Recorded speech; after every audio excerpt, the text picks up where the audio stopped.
Bom, então,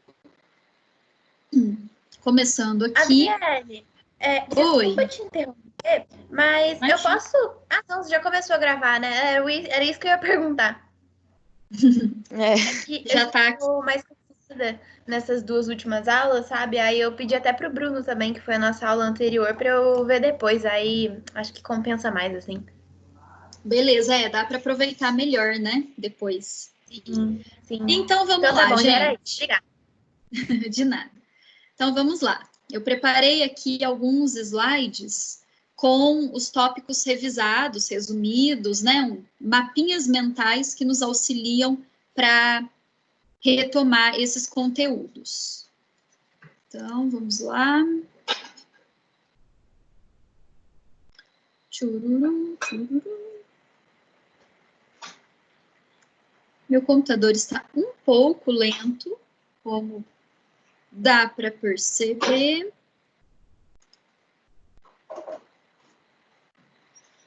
Lento demais, na verdade.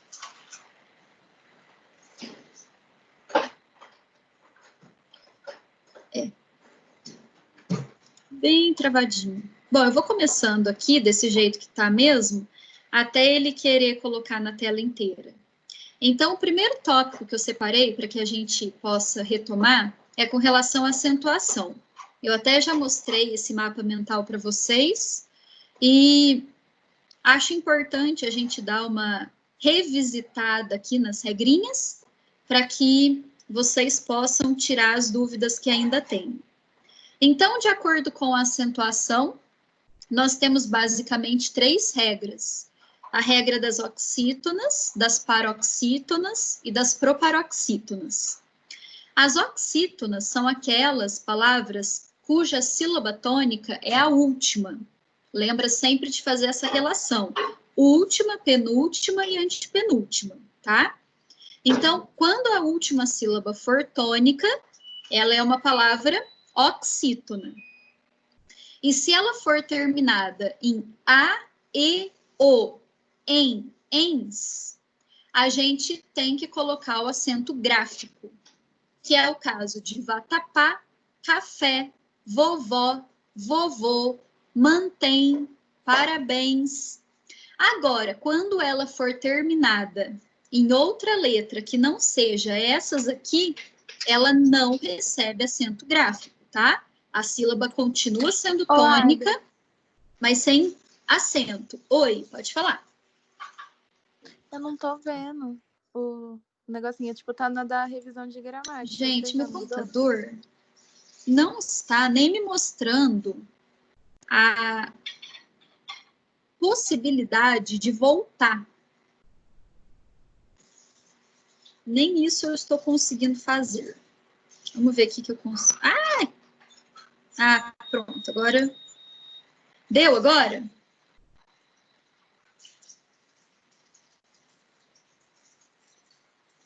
Ai, agora Sim, deu. sim, agora Deu. foi. Ai, que bom. Que bom. Então, aqui nas oxítonas, a gente acentua as terminadas em A, E, O, seguido ou não de S, em ENS. E aqui eu coloquei 2 exemplos, volta lá. Aqui eu coloquei 2 exemplos, que é o caju e o adquiri-los, que não recebem acento gráfico, tá? Porque terminou em U e terminou em I, e eles não estão sozinhos na sílaba. Se eles estivessem sozinhos na sílaba e fossem tônicos, aí eles receberiam acento, tá? Que é o que a gente vai ver aqui na regrinha amarela dos hiatos. Bom, as paroxítonas são acentuadas quando terminam com letras diferentes dessas aqui das oxítonas. É mais fácil gravar assim do que gravar as terminações que ela recebe acento, tá? Eu acho mais fácil. Então, é só você pensar, se a palavra for paroxítona, que é a penúltima sílaba tônica, e terminar com letras diferentes de A, E, O, E e ENS, ela vai receber acento gráfico. É mais fácil a gente memorizar o que não acentua do que o que acentua, né? Porque olha só aqui embaixo, os casos são muitos. L, R, X, N, PS, ON, ONS, UNS, US, I, IS, ANS, ANS e ditongo. Então, aqui eu coloquei alguns exemplos, ó.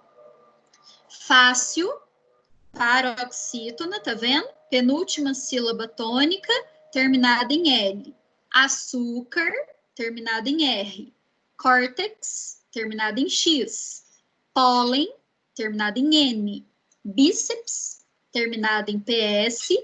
Álbum, terminada em vírus, terminado em us, júri, terminado em i, lápis, terminado em is, órfã, terminado em an, sótão, terminado ão, série e Itália, que são exemplos de paroxítonas terminadas em ditongo, que é o último caso aqui.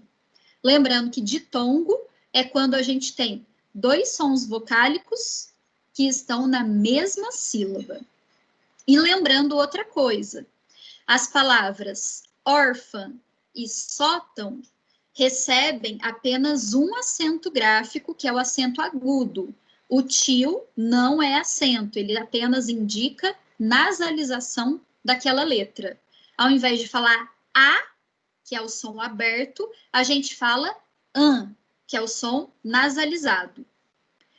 A terceira regra é das proparoxítonas, que é a mais fácil. É só lembrar que quando a palavra tem a antepenúltima sílaba tônica, ela obrigatoriamente vai receber acento gráfico, que é o caso da árvore, matemática, título, sílaba, lâmpada e tantas outras.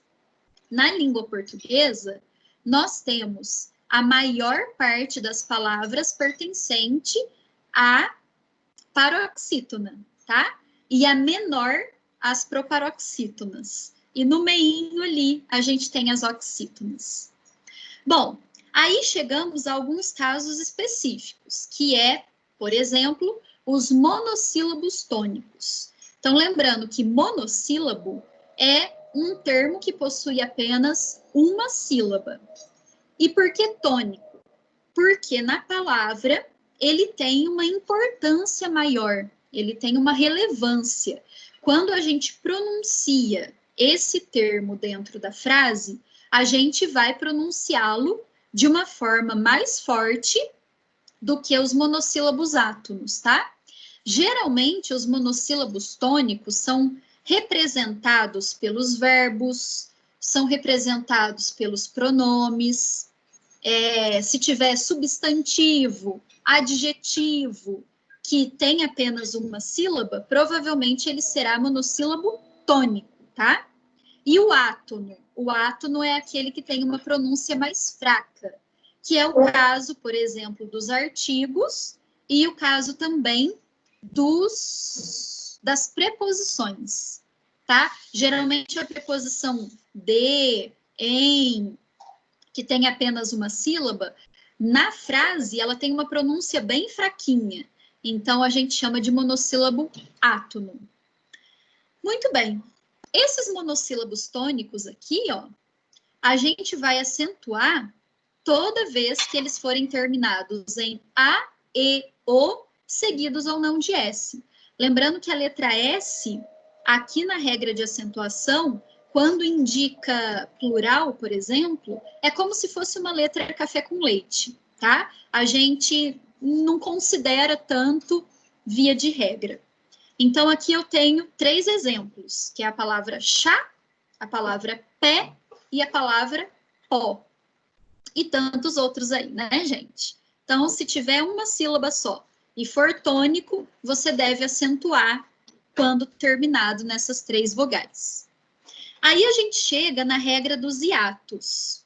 Então, o que é um hiato? Lembra? Nossas primeiras aulas aí do ano. O hiato é quando a gente tem 2 vogais na mesma palavra e quando a gente faz a separação de sílaba, essas vogais ficam em sílabas diferentes. Então, uma vogal vai para uma sílaba e a outra fica na próxima sílaba. Isso é um hiato. Por que que isso acontece? Porque esses dois sons vocálicos são fortes, são vogais mesmo, tá? Se não fosse, seria ditongo. E a gente lembra que a gente chama de vogal e semivogal. Então, quando tem vogal e semivogal, formam um ditongo. Agora, quando tem duas vogais juntas na palavra, elas não podem ficar em sílabas iguais. E o que que a regra diz na acentuação? Que quando o I e o U forem tônicos, ou seja, eles representam a sílaba tônica da palavra, seguidos ou não de S, e formarem hiato com uma vogal anterior, a gente deve acentuar, tá? Então, por exemplo, na palavra saúde, a gente vai acentuar a letra U, porque formou hiato com a vogal anterior, e essa vogal U é a sílaba tônica da palavra. Na palavra baú, a mesma coisa. A gente acentua porque é a sílaba tônica e formou hiato com a vogal anterior. Na palavra raízes, a mesma coisa, mas ó, atenção. Raízes, a gente acentua a letra I. Raiz não recebe acento gráfico. Por quê? Porque em raízes, o I ficou sozinho na sílaba e formou hiato. Agora, em raiz, não. Ele é acompanhado da letra Z. E acompanhado da letra Z, ele não recebe acento gráfico. Aí tem algumas regrinhas que dizem assim, ó. Quando ele se encaixar em todos esses aspectos, ele não vai receber acento em 3 situações. Quando ele for acompanhados, quando ele for seguido pelo NH, como é o caso aqui da palavra rainha. Ó, rainha e tônico formou hiato com a vogal anterior. Até aí, tudo bem, a gente colocaria acento. Só que, de acordo com a regra, como ele vem seguido de NH, a gente não coloca mais. Não coloca mais no sentido de não coloca mesmo, tá? Não é que antes colocava e agora não. Nunca colocou. Esse segundo aqui, ó, precedidos de vogal idêntica, eu, na hora que estava montando aqui, não consegui lembrar de um exemplo que viesse as vogais I ou U. Então, eu já aproveitei e coloquei esses exemplos aqui do voo e do enjoo, só para lembrar que não tem mais acento, né? Quando vem duas vogais iguais, juntas, na hora de separar a sílaba, cada uma vai para um canto e a gente não deve mais colocar acento gráfico. E isso veio com o novo acordo ortográfico de 2016. E no terceiro caso, quando a gente não deve mais acentuar, também, a partir do novo acordo ortográfico, é quando esse I ou esse U vier precedido de ditongo. Então, olha aqui na palavra feiura. Na palavra feiura, ó, a gente tem feiura, certo? Aqui, a gente tem um ditongo antes da vogal U. Nesse caso, de acordo com a nova regra, a gente não acentua mais essa vogal U que ficou aqui sozinha e é tônica, tá bom? No mesmo caso, tem aqui a palavra baiuca, ó, baiuca, então o U é tônico, só que antes dele veio um ditongo. Como veio ditongo, a gente não acentua mais a letra U, certo? Bom, próximo caso é dos ditongos abertos. O que é um ditongo aberto? É um ditongo que é pronunciado abertamente, né? Ei, el, oi. O que a gente usa como regra? a gente deve acentuar os ditongos abertos, como é o caso aqui do chapéu, como é o caso do céu, como é o caso do herói, como é o caso de anéis, papéis, pastéis. Então, toda vez que tivermos esses ditongos abertos, a gente acentua. Exceto, e aí vem a nova regra ortográfica, né, desde 2016 que ela é obrigatória, exceto quando a palavra for paroxítona. Se a palavra for paroxítona e tiver esse ditongo aberto, a gente não mais acentua. É o caso da ideia, assembleia, heróico. Perceba que herói a gente acentuou. Heróico a gente não acentua mais, tá? Porque aqui, ó, tá vendo? Eu até coloquei em vermelho. A sílaba que está em vermelho é a sílaba tônica da palavra. Então, perceba que todas essas 3 palavras têm a penúltima sílaba tônica. Isso quer dizer que são paroxítonas. E aí a regra diz agora que se esse ditongo aberto aparecer na paroxítona, a gente não acentua mais. Então, vai ficar assim mesmo, ó. Assembleia, ideia, heróico. Sem acento gráfico, mas continua com acento tônico. O acento tônico nada mais é do que a marcação da sílaba tônica, tá? E o gráfico é aquele que a gente escreve mesmo, é o agudo e o circunflexo. Bom, e o último tópico que aparece aqui para nós é o acento diferencial. O acento diferencial, de acordo com a nova regra de ortografia, que eu estou falando para vocês, ele é colocado somente em 2 casos obrigatórios. Antes dessa regra de 2016, que a gente começou a trabalhar em 2009, antes disso, tinham vários outros casos que a gente colocava esse acento diferencial, tá? Só que depois julgou-se que era desnecessário tudo aquilo, então, obrigatoriamente hoje, existem apenas 2 casos de acento diferencial, que é o por e o pode, ou pode. Então, no por, a gente vai usar acento quando estivermos utilizando o verbo no infinitivo. Por exemplo, você pode pôr a camisa? Então, aqui, como é o verbo, é um monossílabo tônico, a gente coloca acento. E quando for preposição, não coloca acento. Eu vou por ali. Percebam como que a nossa pronúncia natural já indica, né?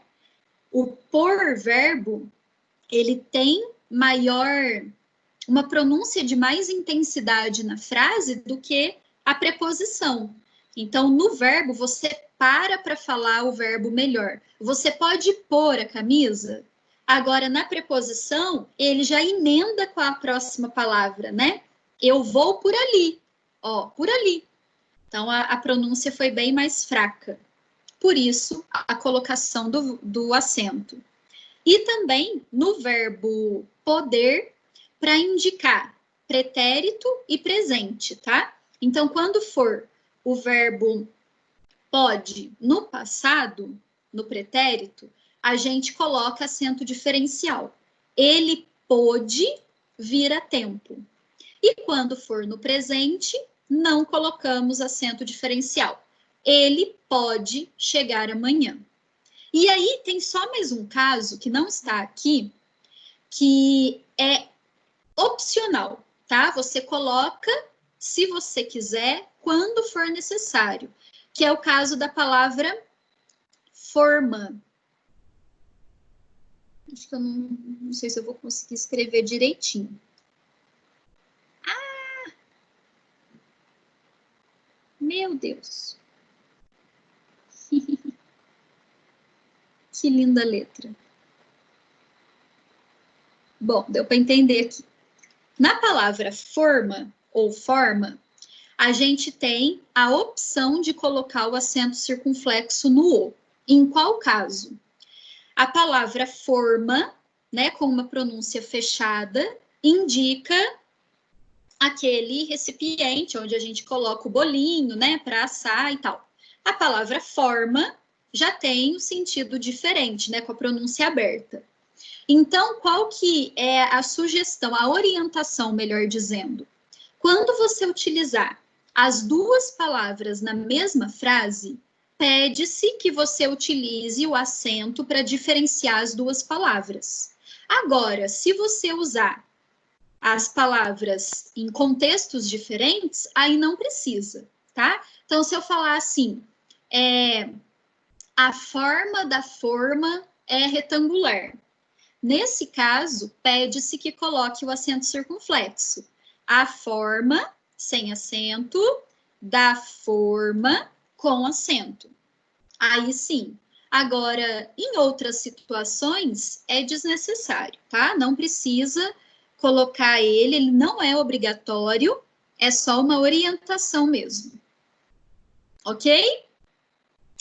Então, aqui, deixa eu ver aqui se dá para eu...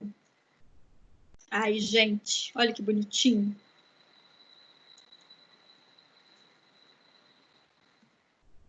Eu vou ter Belezinha, Adri.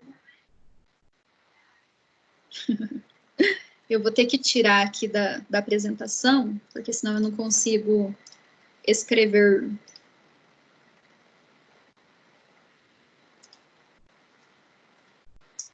Alguém tem alguma dúvida, gente, sobre a acentuação? Não tenho não, Adriele. Deu para dar uma revisada? Deu sim. O que vocês estão vendo aí?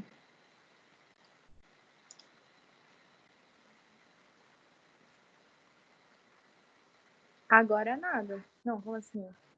Do teu computador? Qual que é a tela que vocês estão vendo? Só você, Adri, agora. Só eu. Tá bom, vou voltar aqui para compartilhar de novo. Rapidinho a gente vê isso.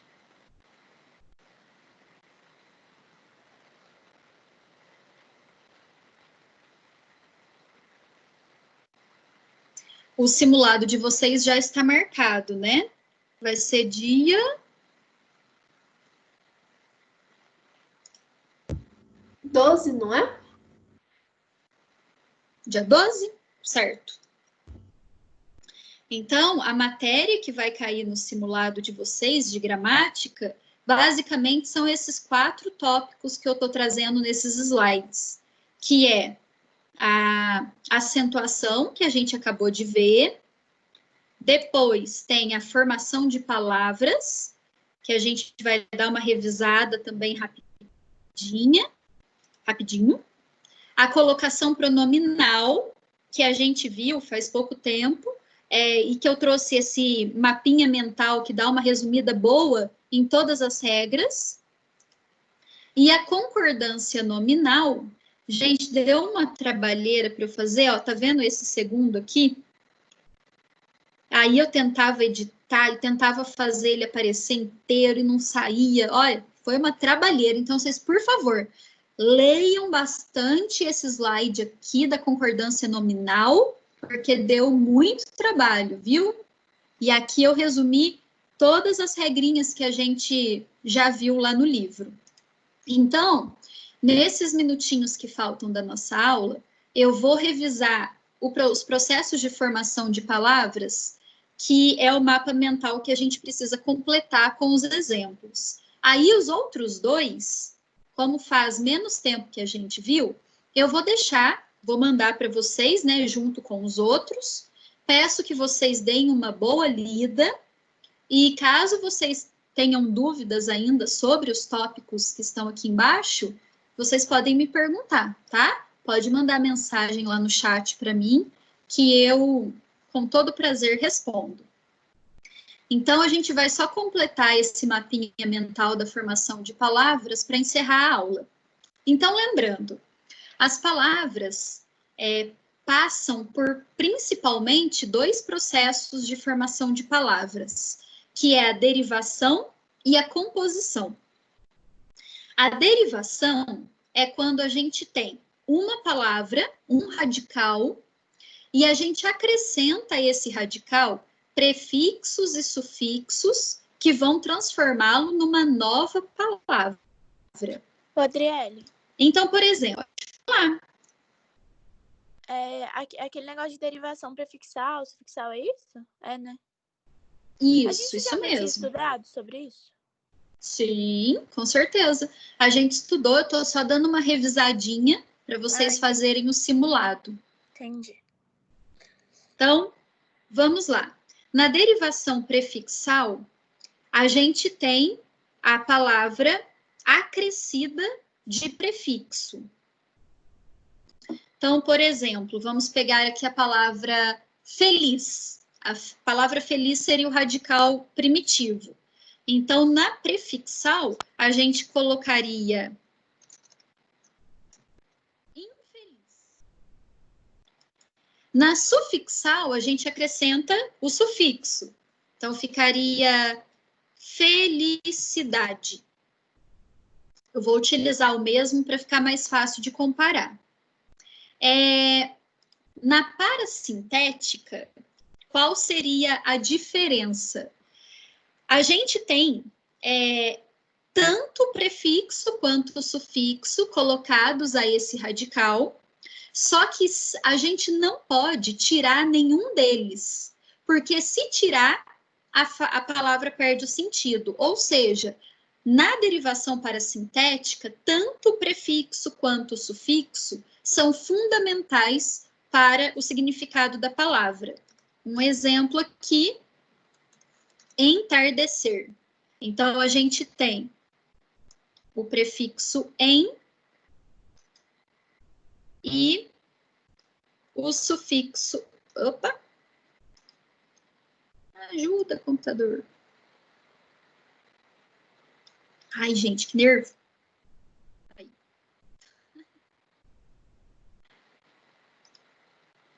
Vocês entenderam, né, gente? Que é o ESER aqui. Muito bem.